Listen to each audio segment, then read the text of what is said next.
On parle souvent de formation, mais pas assez du métier de formateur. Dans cette série de vidéos-là, j'interviewe différents formateurs pour voir leur parcours, leur expérience, leur organisation.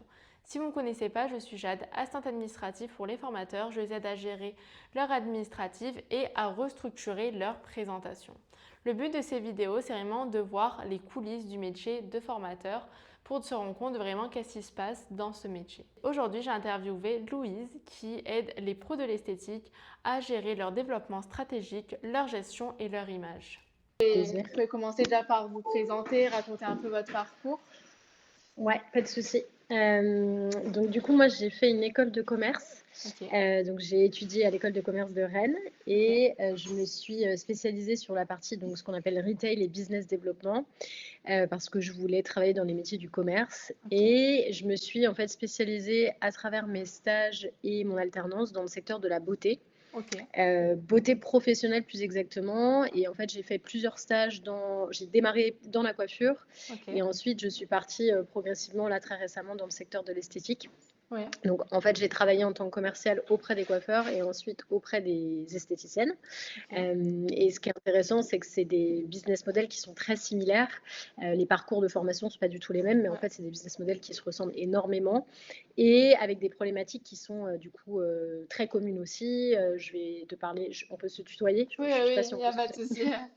Les problématiques communes sont tout ce qui va être donc autour de la gestion d'entreprise, donc tout ce qui va être autour de la rentabilité, de la communication aussi très récemment, puisque on est dans une génération, dans une ère où on utilise beaucoup le digital pour Bien pouvoir sûr. faire du marketing en ligne. Et puis après, donc toute la partie structuration de l'offre, le positionnement, en fait toute cette partie justement que moi j'ai étudiée en école de commerce est très manquante dans leur parcours de formation. Oui, Et donc, justement, très récemment, j'ai décidé de m'installer en tant que formatrice pour principalement les esthéticiennes ok, dans toute cette partie-là.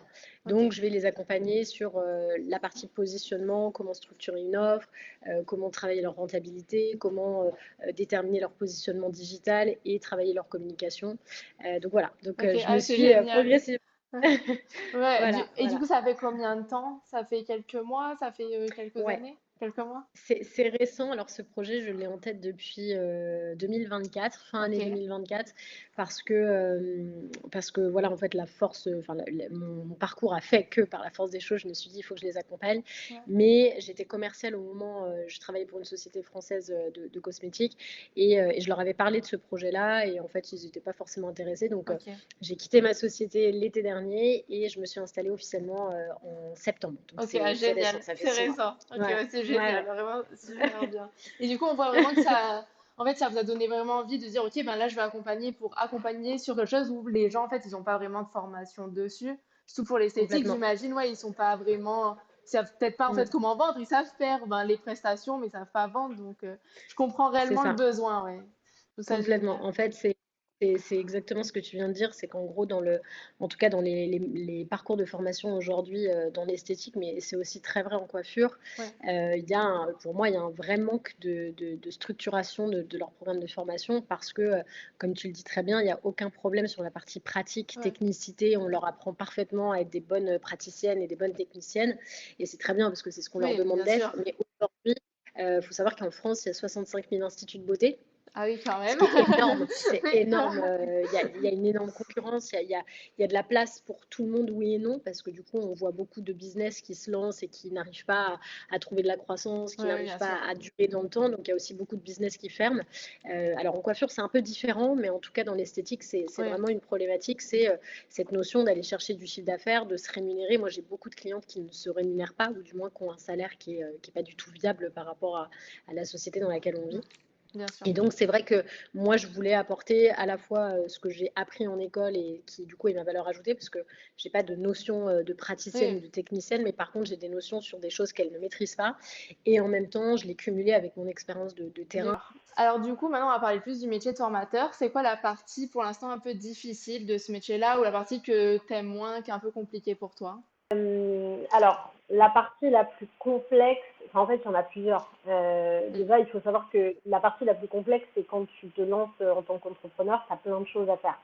ouais, Donc, je dirais que c'est pas tant le métier de formateur ou de ouais, formatrice en tant que tel qui est complexe, c'est plus la structure d'être à son compte, et de devoir tout gérer. Et ça, c'est très vrai. Je pense que enfin, j'imagine que tu auras d'autres Oui, rencontres avec d'autres entrepreneurs, mais en fait, la réalité, c'est que quand tu es à ton compte, tu dois gérer la prospection, tu dois gérer toute la partie transfo, enfin en tout cas oui, gérer tes leads, faire toute ta communication, gérer tout ton tunnel de vente, gérer ta formation ou tes formations si bien tu en as. sûr. Donc en fait, c'est sur tous les fronts.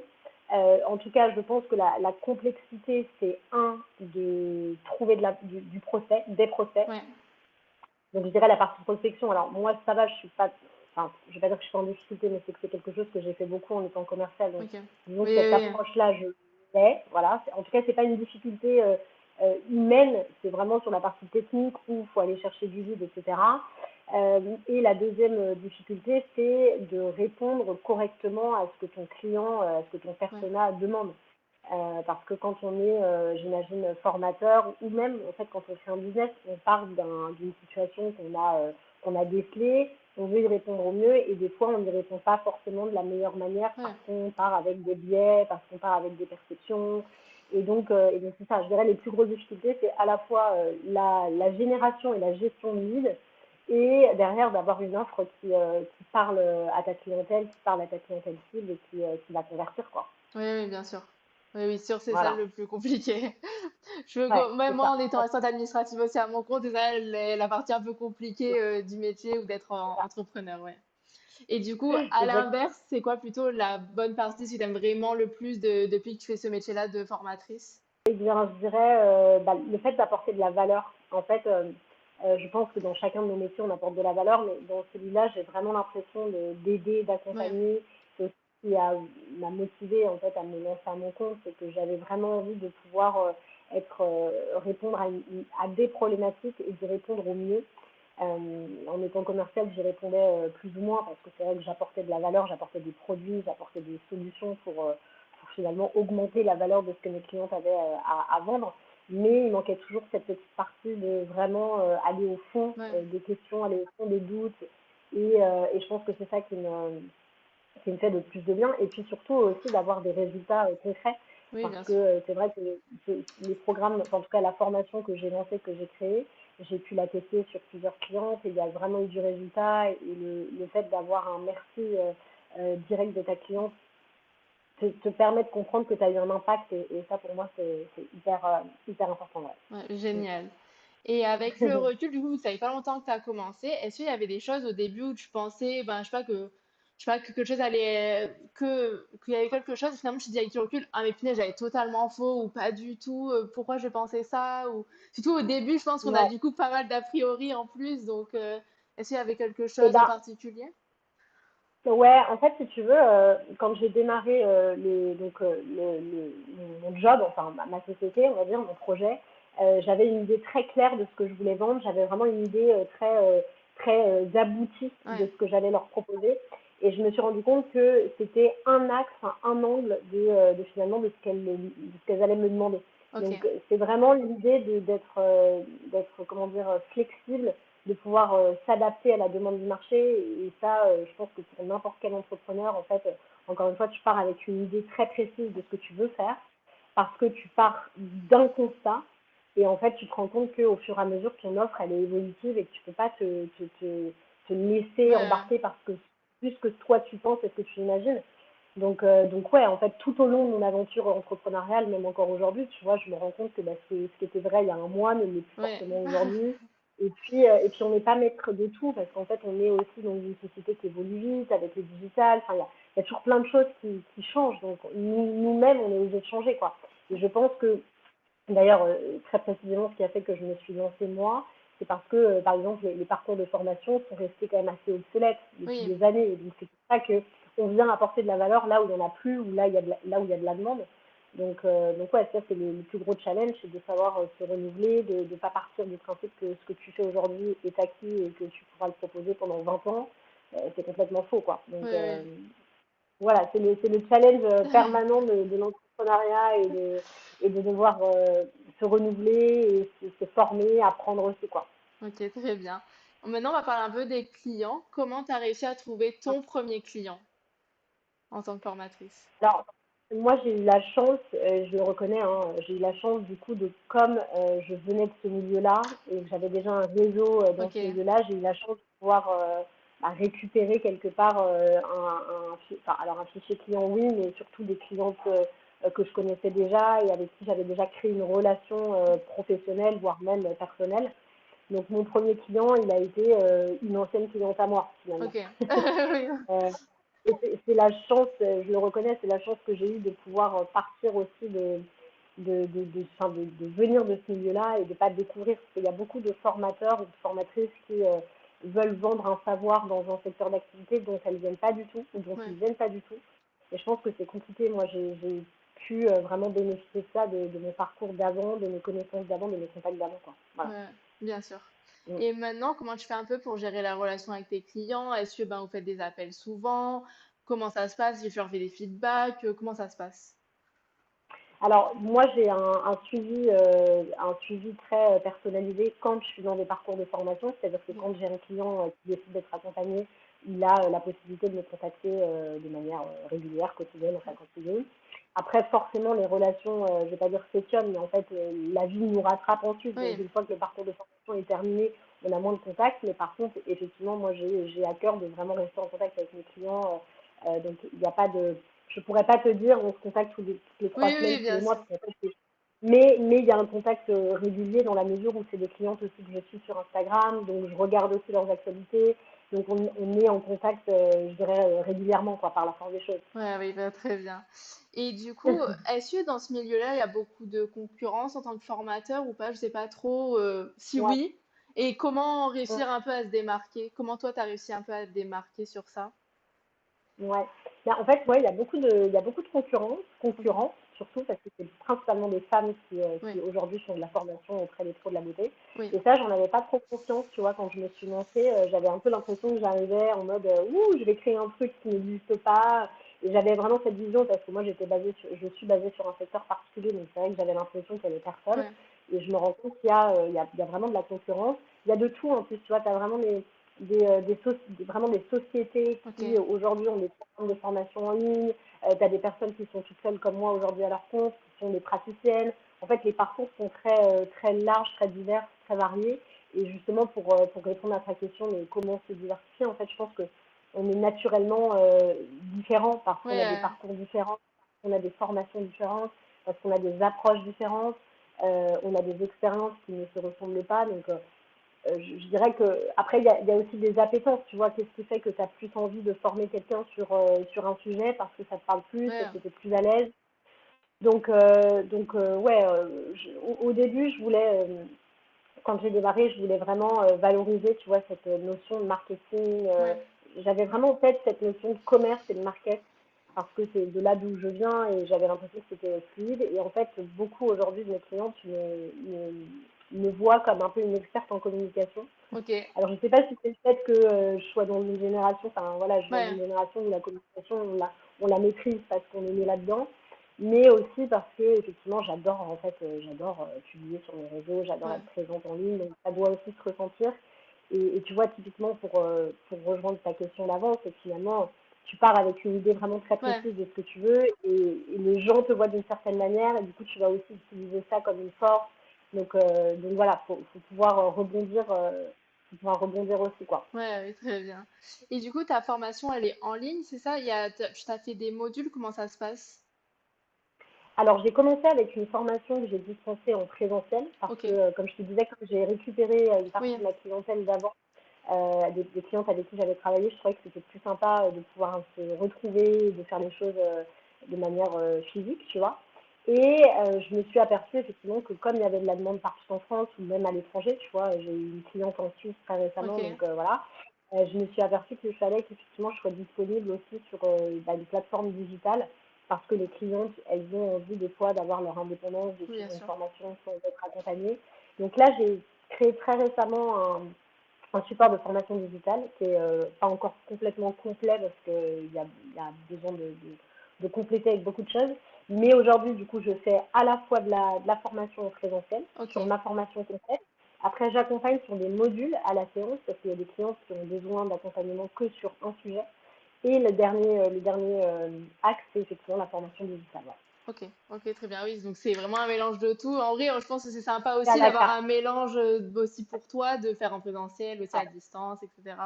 Donc ouais, c'est vraiment génial. Si c'est pas ouais. indiscret, tu as fait le module sur quel site, sur quel lien? Alors moi, je travaille sur school.com, Ok, qui est une plateforme du coup américaine, oui. qui est peu exploitée en France. Enfin, en tout cas, de ce que j'avais cru comprendre, c'est pas forcément utilisé. Et aussi parce qu'aujourd'hui, j'ai pas de site internet et c'est une volonté dans le sens où jusqu'à maintenant, avec Instagram, je m'en sors plutôt pas Ok, mal. Donc finalement, j'ai pas encore pris le pli pardon, de créer un site. Je pense que c'est une belle vitrine, mais en fait, aujourd'hui, la plupart de mes clients, je les approche sur ouais. Instagram. Donc, School et Insta, ça suffit. Ouais. Mm. Ok, très bien. Et du coup, tu dirais que les réseaux sociaux, c'est hyper important dans ton activité? Complètement. Bah, en fait, je pense que c'est important dans toutes les activités. Aujourd'hui, en tant que consommateur, peu importe le secteur Ouais, d'activité, quand tu as besoin de faire un achat, de prendre une décision, tu passes sur les réseaux sociaux. En fait, les réseaux, c'est vraiment une vitrine ouais, supplémentaire aujourd'hui. En plus de quand tu as une boutique en physique, bah, elle existe. Mais tu peux aussi voilà, valoriser encore plus ton image via les réseaux. Et l'avantage des réseaux sociaux, c'est que tu peux toucher des gens qui ne sont pas autour de toi ouais, physiquement. bien sûr. Donc, c'est hyper important. Il faut vraiment pas négliger ça aujourd'hui quand on a un business, d'être ouvert à l'idée d'avoir des réseaux sociaux. Tu peux t'en sortir sans, Oui, ça existe, mais je pense que c'est plus difficile, ça te prendra plus de temps. C'est une arme aujourd'hui qu'il faut pas négliger. Ouais. ouais, ouais, bien sûr. Maintenant, on va parler un peu plus de l'organisation du temps. Donc, je vais te donner, on va dire, des Ouais. petites thématiques et tu vas me dire par semaine combien de temps à peu près tu y passes. Mm. Alors déjà, pour Ok. l'administratif, est-ce que tu sais à peu près?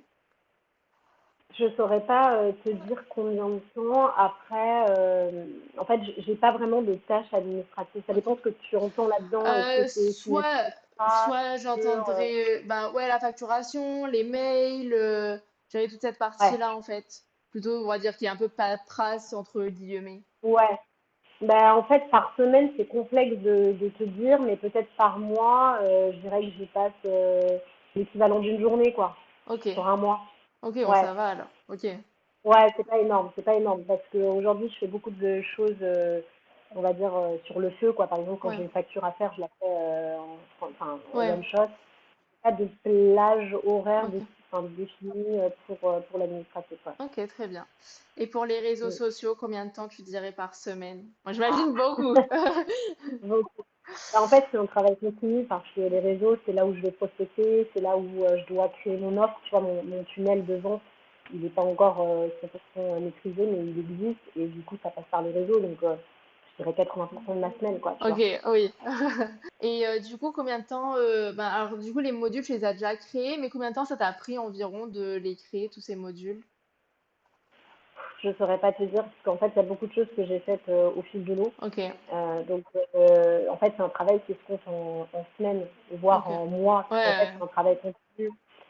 Comme je te dis, un module de formation aujourd'hui, alors j'ai une base qui est là et c'est l'avantage du présentiel en termes de formation, c'est que finalement, c'est des modules que tu peux vraiment faire évoluer facilement, qui bien vont sûr. être du coup modulables. Là où une formation digitale, tu vois, une fois qu'elle est là et tu peux pas rajouter des infos.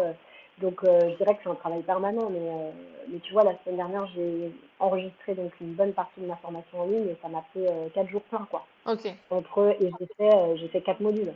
Oui, oui. Tu vois, il faut une journée par module pour réfléchir à la structure, pour réfléchir au contenu. Donc c'est un travail ouais, qui est abyssal, quoi. Oui, oui, oui. Après, c'est normal, parce qu'après, vu qu'en plus c'est une fois, faut le faire bien une fois, et après, au moins, je peux toujours le Mais garder. t'as un syndrome de quand tu viens de finir d'enregistrer la vidéo, tu te dis, mais en fait, ça, je l'ai oublié, ça, je Oui. l'ai pas dit. Donc, c'est pour ça que le digital, c'est ultra frustrant, selon moi, c'est que du coup, tu peux pas, enfin, faut vraiment te dire que ce que tu viens de faire est suffisant et c'est un Ouais, peu complexe. ouais, oui, j'imagine.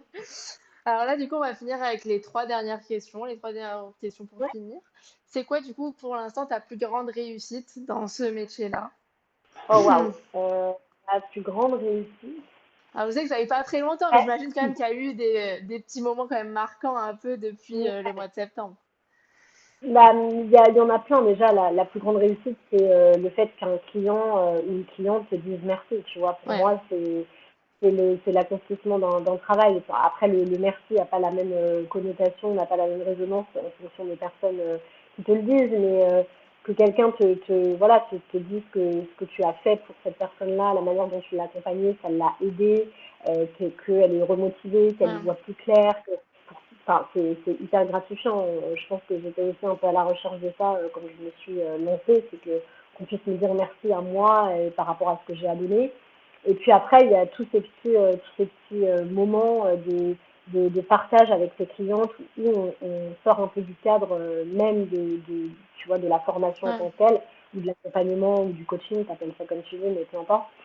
C'est ces moments-là que tes clientes te partagent, elles rentrent dans l'intimité, ouais, elles se confient à toi, on rentre dans quelque chose qui est hyper émotionnel, tu vois. ouais, ouais, Et ça, c'est hyper riche parce que ça veut dire que tu dépasses le simple cadre de la formation. Tu vois, on est dans ouais, quelque chose où ta cliente, elle a confiance en toi, elle a envie de se livrer, elle a envie que tu l'accompagnes sur des choses qui sont très personnelles.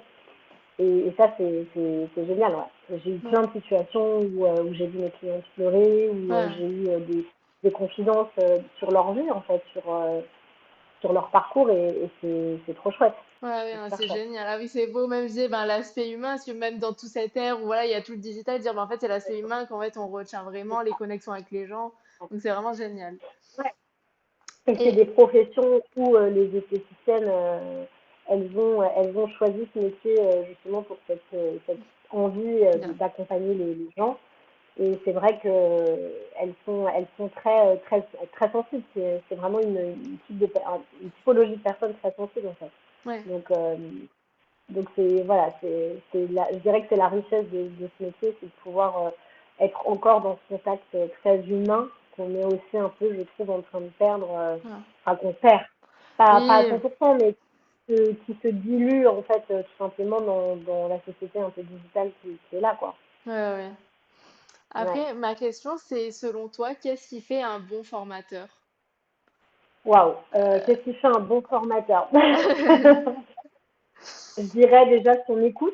Ok, Enfin, en fait, ça va être très bateau ce que je vais te dire. Je pense qu'il n'y a pas il n'y a pas de recette miracle. C'est l'écoute, savoir, voilà, ne pas arriver avec une idée très précise, comme je te disais depuis ouais, tout à l'heure. En fait, ton client, il va te donner toujours de la matière pour toi t'améliorer, pour ouais, devenir meilleur, pour répondre au mieux. Donc, c'est l'écoute, c'est savoir justement, comment dire, se former en permanence, enfin, ne pas vouloir rester sur ses acquis. Et ça, je dirais, c'est la plus grosse difficulté, ouais, ouais, ouais. finalement, en tant que formateur, c'est de ne pas rester sur ce que tu sais aujourd'hui, qui ne sera pas vrai demain. Une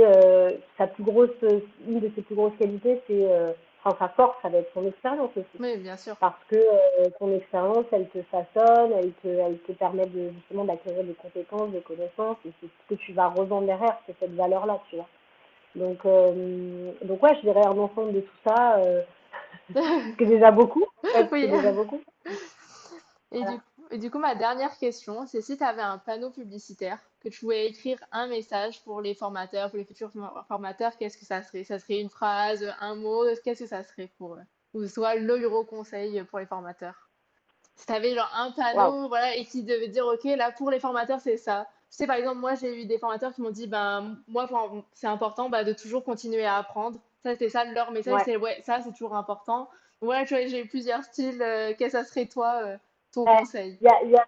Il y a ça, ouais, l'idée de continuer à apprendre, je pense que ça c'est hyper important, en tout cas de rester ouvert à ce qui se fait, et je dirais aussi de ne pas rester seul. OK.